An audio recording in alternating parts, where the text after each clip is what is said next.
ছোট মাছের তরকারি আমার অনেক পছন্দের। তো সেটা যদি হয় এরকম কাকচি মাছের রেসিপি।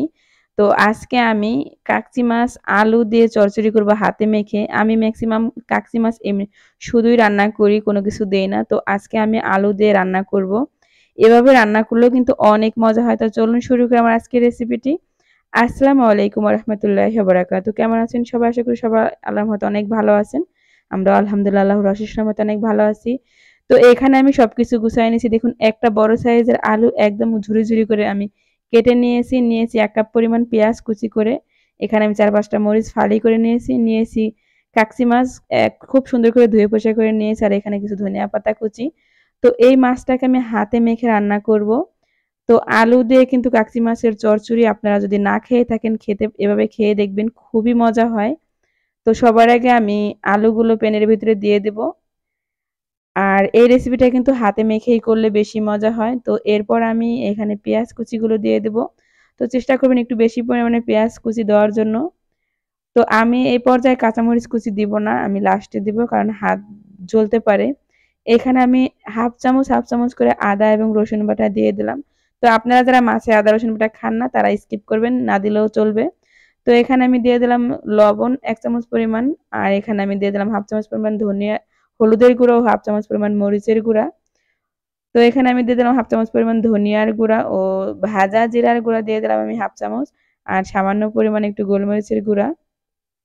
তো আপনারা আপনাদের যতটুক পরিমাণ সবজি বা মাছ নিবেন সেটার উপরে ডিপেন্ড করে তেল মসলা নিবেন। তো এখানে আমি দিয়ে দিলাম তেল। আমি এখানে প্রায় ১/২ কাপ পরিমাণ তেল দিয়েছি, মানে যতটুকু তেল আমার এখানে লাগবে। এরপর আমি খুব সুন্দর করে এটাকে হাত দিয়ে মেখে নেব। এখানেই হলো আপনারা হাতে মেখে চচ্চড়ি রান্নার মেইন হলো হাতে যত সুন্দর করে মাখবেন, এটার রেসিপির স্বাদটা তত বাড়বে। দেখুন আমি খুব সুন্দর করে অনেক সময় নিয়ে কিন্তু এই সবজিটাকে হাতে মাখছি আলুটাকে।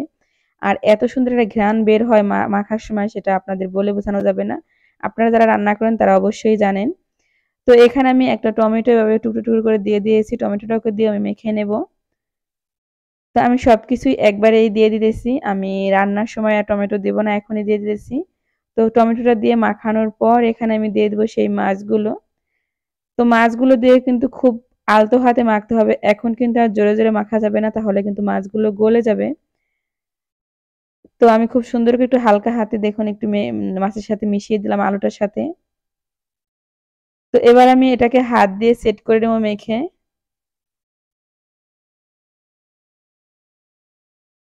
এরপর আমি এখানে পানি দিয়ে দেব। হাত হাত দিয়ে খুব অল্প পানি দেব কারণ আলুটাকে আমি একদম কুচি, কুচি করে কাটছি আর খুব একটা পানি দিব না। দেখুন আমি এখানে ১ কাপ পরিমাণ পানি দিয়ে দিয়েছি।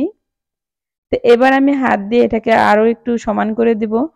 আর আমি কিন্তু কোনো কাঁচামরিচ আগে ব্যবহার করি নাই। এ পর্যায়ে আমি কাঁচামরিচগুলো এখানে দিয়ে দেব, যে কাঁচামরিচগুলো আমি আগেই কেটে রাখছিলাম।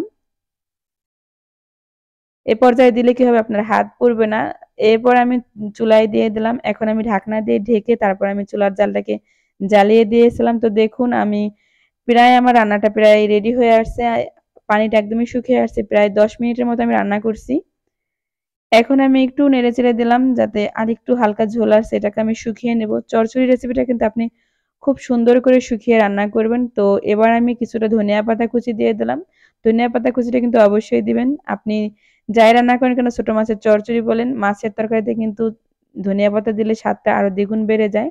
তো ধনিয়া পাতা দেওয়ার পর আমি আবারও ঢাকনা দিয়ে এটাকে আমি আরো ৫ মিনিটের মতো রান্না করব। একদম আমি রান্না করে একদম যে গায়ে একটু, একটু পানি থাকবে সেটাকে একদম শুকিয়ে নেব। আমি কিন্তু চচ্চড়ির এক সাইড একটু কালো করি না, একটু লাল, লাল যখন হয় এটা কিন্তু আমার কাছে খেতে বেশি মজা হয়।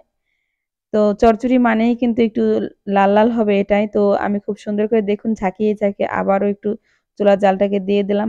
এ পর্যায়ে কিন্তু আমি দূরে যাব না। এখানে থেকেই বাকি জালটা আমি দিব যাতে পুড়ে না যায়। আবার আমার যে লাল, লাল করতে চাই সেটাও যেন হয়। তো দেখুন ফাইনালি আমার রান্নাটা একদম রেডি হয়ে গেছে। আমি এখন চুলার জালটাকে অফ করে দিব। তো বন্ধুরা কেমন হলো আমার এই কাকচি মাছের রেসিপিটা অবশ্যই কিন্তু কমেন্টস করে জানাবেন। আমি এভাবে আলু দিয়ে রান্না করছি। আপনারা যদি এখন এভাবে আলু দিয়ে রান্না করে না খেয়ে থাকেন, তাহলে অবশ্যই কিন্তু এভাবে রান্না করে খেয়ে দেখবেন। খুবই মজা হয়। তো ভিডিওর এ পর্যায়ে যারা আসছেন এখন একটা লাইক দেন নাই। প্লিজ একটা লাইক দিবেন। আর চ্যানেল নতুন হলে কিন্তু অবশ্যই সাবস্ক্রাইব করে চ্যানেলের সাথেই থাকবেন। এরকম নিত্য নতুন ভিডিও দেখার জন্য কিন্তু অবশ্যই কিন্তু অল বাটনটা অন করে দেবেন যাতে পরবর্তী কোনো ভিডিও আপলোড দিলে সবার আগে আপনাদের মাঝে চলে যায়।